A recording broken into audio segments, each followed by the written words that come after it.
Welcome to this session on caffeine and why more isn't always better. Caffeine is arguably the most popular performance aid in the world, but its benefits depend on how you use it. Today we'll look at why caffeine feels amazing up to a point and how going beyond that sweet spot can backfire. I'll explain what caffeine is, how it improves performance, and why the relationship between dose and effect follows a curve rather than a straight line. We'll discuss individual variability, research-based dosing guidelines, timing strategies, and how to cycle caffeine to preserve its effectiveness. You'll also learn how to spot signs that your dose is too high, and will dispel common myths. My goal is to help you treat caffeine as a powerful tool rather than a crutch. Let's start by exploring why that first cup feels so good until it doesn't. When you consume caffeine, you experience a rapid surge of energy and alertness. It blocks adenosine receptors, making you feel less tired and lowering your perception of effort so hard work feels easier. This is why a moderate dose can make a heavy lift or long run seem more manageable. However, chasing bigger highs often leads to trouble. As you increase your intake, you may notice jitters, anxiety, and a racing heart. The initial energy boost can turn into an unsteady buzz, impairing your focus and making it difficult to execute precise movements. Caffeine also has a ceiling. Beyond a certain point, additional stimulation doesn't translate into better performance, and the crash afterwards can undermine your next session. Understanding this tipping point is essential for using caffeine effectively. Next, let's define what caffeine actually is and how it works. Caffeine is the most widely used psychoactive substance in the world. It is a naturally occurring alkaloid found in coffee beans, tea leaves, and cocoa pods. As a central nervous system stimulant, caffeine works by blocking adenosine receptors in the brain. Adenosine is a neurotransmitter that promotes relaxation and sleepiness. When caffeine prevents it from binding, you feel more awake and alert. Caffeine also increases the release of dopamine and norepinephrine, heightening wakefulness and mood.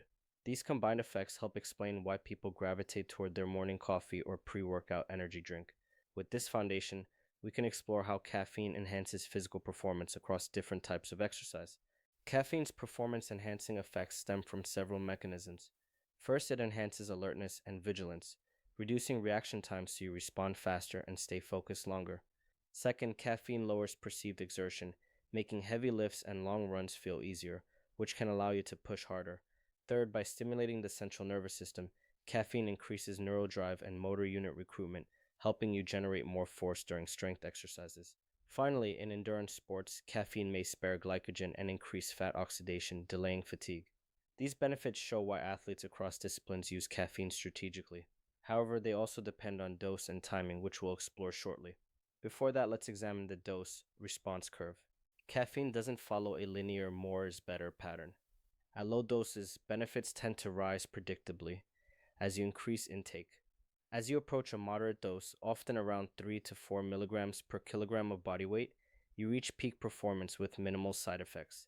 This is where most people feel energized and focused without jitters. Beyond that moderate zone, the returns begin to diminish. Higher doses don't provide proportionally greater benefits. Instead, they introduce side effects like anxiety, restlessness, and gastrointestinal upset. This inverted U-shaped relationship is critical to understand. The goal is to find the sweet spot where you maximize performance while minimizing negative effects. In the next slide, we'll look more closely at why excessive caffeine stops helping. Increasing caffeine beyond your optimal dose introduces several problems. Elevated anxiety and nervousness can impair focus and decision making, making it harder to execute complex lifts or race strategies. Overstimulation leads to tremors and a loss of fine motor control, which is detrimental for technical movements. High doses raise heart rate and blood pressure unnecessarily, placing stress on your cardiovascular system. Late-day caffeine can disrupt sleep, undermining recovery and hurting next-day performance. In essence, too much caffeine turns a performance aid into a liability. Recognizing these side effects can help you step back and adjust your intake before it starts to hurt your training. Let's now consider how caffeine affects strength performance specifically. In strength training, moderate caffeine doses can be a powerful ally. By stimulating the central nervous system, caffeine enhances neural drive and increases motor unit recruitment, allowing you to produce more force. Studies show improved maximal strength in compound lifts when athletes take 2 to 4 milligrams per kilogram of body weight. However, these benefits plateau and even reverse if you overdo it. Excessive stimulation can reduce coordination, impairing technique on heavy lifts that require precision. For sessions focused on skill and control, a lower dose or no caffeine at all may be preferable. Tapering your intake based on the complexity of the movement is a smart strategy. Next, we'll explore how caffeine influences endurance performance. For endurance athletes, caffeine can be a game changer. It lowers perceived exertion, allowing you to sustain a higher pace for longer without feeling as taxed. Caffeine may also increase fat oxidation, helping to preserve glycogen stores for the later stages of a race.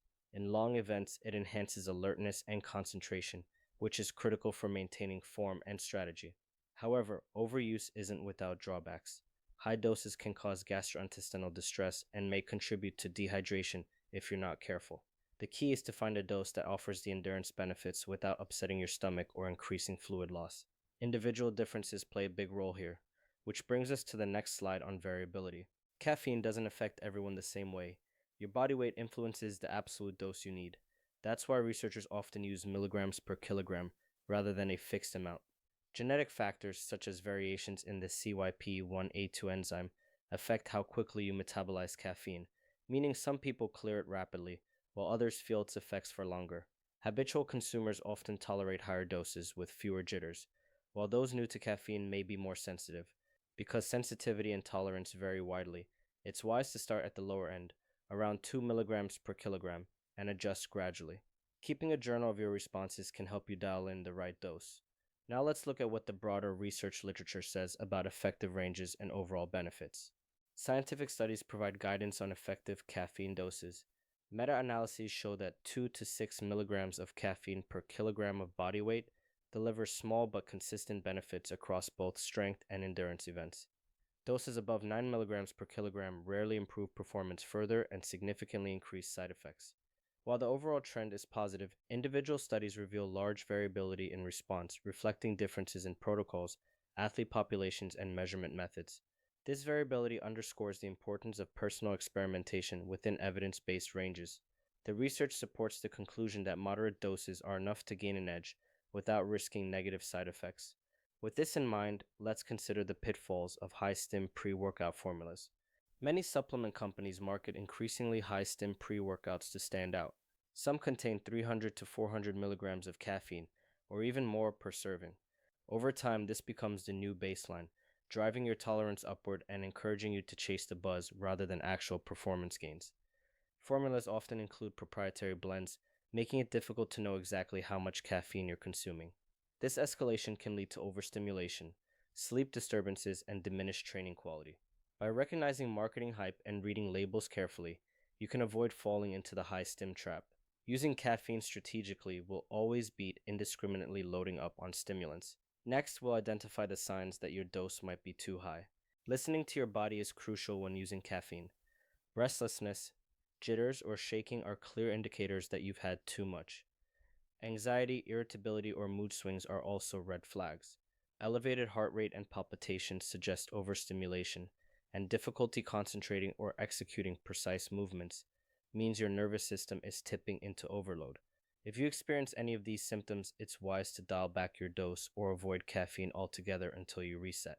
Being able to recognize these signs helps you respond quickly and avoid undermining your workout. Now that you know what too much looks like, let's discuss how to find your optimal dose. Finding your optimal caffeine dose is part science and part self-assessment. A good starting point is 2 to 3 milligrams per kilogram of body weight, roughly 150 to 200 milligrams for most adults. From there, evaluate your performance, focus, and any side effects. If you feel understimulated, increase by 25 to 50 milligrams. If you experience jitters or anxiety, reduce your dose. Keep a journal noting perceived exertion, mental clarity, and any physical symptoms to identify patterns. Remember that mood and mental state can influence how you perceive caffeine's effectiveness, so consider factors like stress and sleep when evaluating your response. This iterative approach allows you to personalize your intake. Next, we'll cover timing strategies to maximize caffeine's benefits. Timing your caffeine intake is as important as the dose. For most people, taking caffeine 30 to 60 minutes before training allows blood levels to peak when you start your session. Avoid consuming caffeine within 6 to 8 hours of bedtime to protect sleep quality.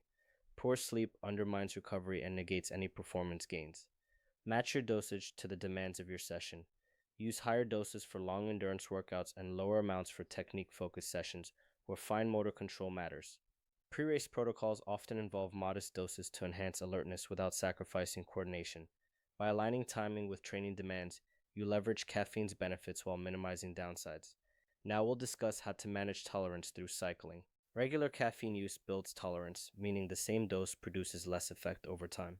This applies to both the benefits and the side effects. To maintain sensitivity, take periodic breaks.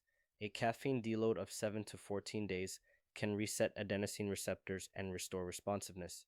Another strategy is to use lower doses on easy training days and save higher doses for key sessions, thereby preserving the stimulant effect for when you need it most.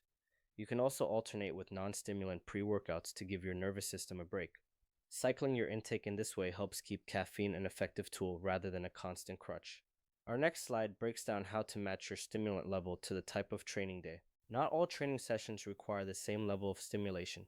On low-stim days, such as technique work, mobility sessions, or accessory exercises, you may choose minimal or no caffeine to focus on form without jitteriness. For moderate stim sessions like hypertrophy training or general strength work, 2 to 4 milligrams per kilogram of caffeine strikes a balance between energy and control. High stim days like heavy compound lifts or endurance races may warrant 4 to 6 milligrams per kilogram, but only for experienced users who tolerate caffeine well. Use high stim days sparingly to maintain sensitivity. Matching your dose to the demands of each session ensures you get the benefits when you need them without overloading your system. Next, we'll debunk some widespread myths about caffeine. Several myths about caffeine persist despite evidence to the contrary. One is that more energy equals a better workout. In reality, performance peaks at moderate doses. Beyond that, side effects outweigh benefits. Another myth is that if you don't feel a dramatic jolt, caffeine isn't working. Experienced users often perceive the effects more subtly, and the benefits can occur without a pronounced sensation. Some believe decaffeinated coffee has no caffeine. Decaf still contains small amounts, so it's not completely stimulant-free. Finally, people worry that caffeine dehydrates them. Moderate doses have minimal diuretic effect during exercise and don't cause dehydration when fluid intake is adequate. Dispelling these myths helps you use caffeine more intelligently. Now let's wrap up with the bottom line verdict. In conclusion, moderate caffeine doses deliver the best balance of alertness and performance. Higher doses offer diminishing returns and increase the risk of side effects such as anxiety, jitters, and sleep disruption. Effective intake typically falls in the range of 2 to 6 milligrams per kilogram of body weight, but personal factors like genetics, tolerance, and training goals should inform your choices. Treat caffeine as a tool, not a crutch. Cycle it, adjust your dose based on the demands of your session, and prioritize sleep and recovery. By using caffeine thoughtfully and strategically, you can harness its benefits while avoiding the pitfalls of overstimulation.